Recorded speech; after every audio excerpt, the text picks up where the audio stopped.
Hey everyone, it's the Agent Rundown Real Estate Coffee Talk. I'm Anne Marie. I'm Andrea. I'm Angel. And we wanted to touch base today on something that we talked about our very first coffee talk, which is... We talked about what is a part-time versus full-time agent, because I used to be part-time and you made the comment that you hate part-time agents.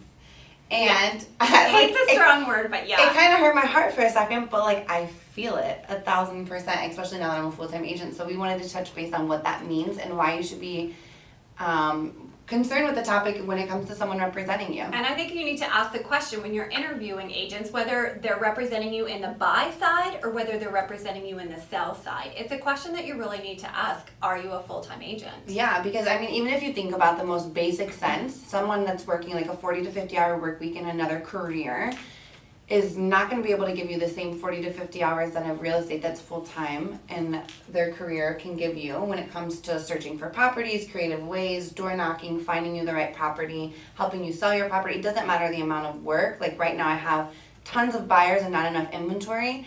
And because I'm full-time, I'm able to go try to use the creative avenues and door knock to be able to find properties that are not even listed on the market for those clients that someone wouldn't be able to do if they had a full-time career. Mm-hmm.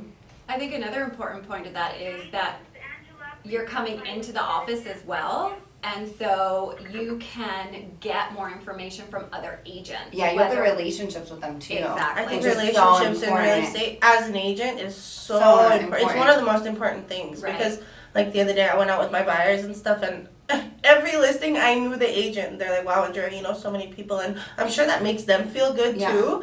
Right? Okay, cool, they know these people, they have an in or whatever it may be, and I think it's a huge role. Yeah, I get so excited when I see something coming in my email and it's from an agent I've already worked with and had a great experience with. Right. I don't know if I mentioned this the first one, but I had I was representing the buyer. And my buyer put in an offer that was under asking. It was a multiple counter situation, which we're still in right now. And the agent physically called me and said, the only reason that you're getting this is because even though your buyer's offer was not strong enough, I've worked with you before. I've worked with you before, and I know that this buyer, you would not work with a buyer that wasn't pre-qualified, that wasn't good. So it's because of our relationship. And them knowing who you are too. Knowing that you can close the deal, knowing you're a good negotiator. Mm-hmm. Another thing that I want to talk about is if you're a part-time agent, respect, everybody does their own thing. Everyone has a hustle, I get it. Right, yeah, but in terms of the best representation for you as a seller or buyer is, if you're not full-time, are you fully up to date on all the new forms, the new laws, the regulations, the disclosures, or the skills that, even you, Anne-Marie, you've been in this business 15 plus years, you're still teaching yourself, you're still educating yourself on sharpening those skills and making sure that everything that you do is positive, will have a positive impact for your clients, and if you're not doing this every day, you're like a dull knife. Mm-hmm. You know what I mean? Instead of having a Gordon Ramsay nice little sharp knife. I love him, you guys. I love Gordon Ramsay and his masterclass. Shout out Gordon Ramsay. No, seriously, yesterday Marie and I went to this real estate seminar and we both learned something so much. So many things, but there was one that we both looked at each other and were like, oh, I didn't know that. Yeah. And we're like, I'm so glad that we learned that. So glad. Yeah. It's very important. And going back to what Andrea said, I think a lot of times those part-time agents, and it's really sometimes a full-time agent too, they get something we call commission breath, where it's, you know what, I need to put gas in my car, I need to pay my mortgage, I have to pay the credit card bill or they're going to cut, and when an agent is going into, again, whether buy or sell with commission breath, they're not looking out for your best interest. Anyone that's trying to make sure a deal happens out of desperation, it's never going to have a good ending. Never. Speaking about desperation, and I think I had mentioned this in the first video, but a little data fact, there's 1.5 million realtors in America right now. 50% of them have not done one transaction, not one. Of the 50% that have actually done something, 80% of those people only do 2 or 3 transactions a year. Average commission around this area, for example, could be what, $10,000? Yeah. If you're making $30,000 for an entire year, to put you have to food have on a the table job. for your family, that's it's not out of prosperity, it's out of desperation. You know what I mean? So you're gonna make sure you do anything to make sure that the deal doesn't cancel. even if it's to the detriment of your buyer Yes. or whatnot, because you're not thinking straight at that point. Right. Even if it's not something that you would want to do, in that moment you're like, fight or flight, my family needs food.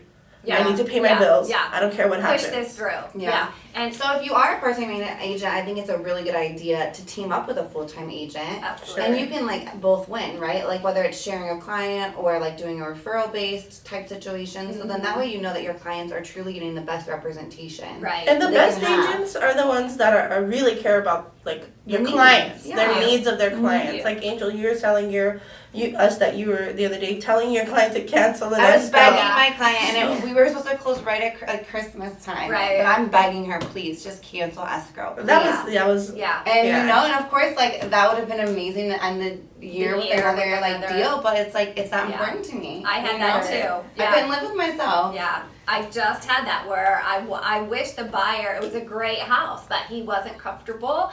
And could I have made him more comfortable? Yeah, but at the end of the day, that wasn't his best interest. Yeah. And that's So not we our canceled job. escrow. You know It's what I mean? not. I think for us is to show you all options Yeah. and give you all the information so you can make an educated, calculated decision for yourself what's Right. best for you. Yeah. And I do want to say too, it can cost you thousands and thousands or more dollars Sure. if you have someone that's only able to show you properties on weekends, because what typically happens is then you have multiple counteroffers bidding each other on that Monday, right? Right. So like if you're able to get in there and you have someone that's aggressive enough to try to get you in there before and open And has those escrow, connections. and has those and- connections with and relationships with those real estate agents, you can even open escrow before the open house, Yeah. and then you avoid a multiple counteroffer bid. And not you can only save you a lot that, of like money. in terms of negotiation, if your agent's not good at negotiating for you, yeah, a full-time agent like myself and a part-time agent can both help you close it, but at what cost? Yeah. I could probably save you a lot more money in terms of the tricks that I know and how I know how to Credits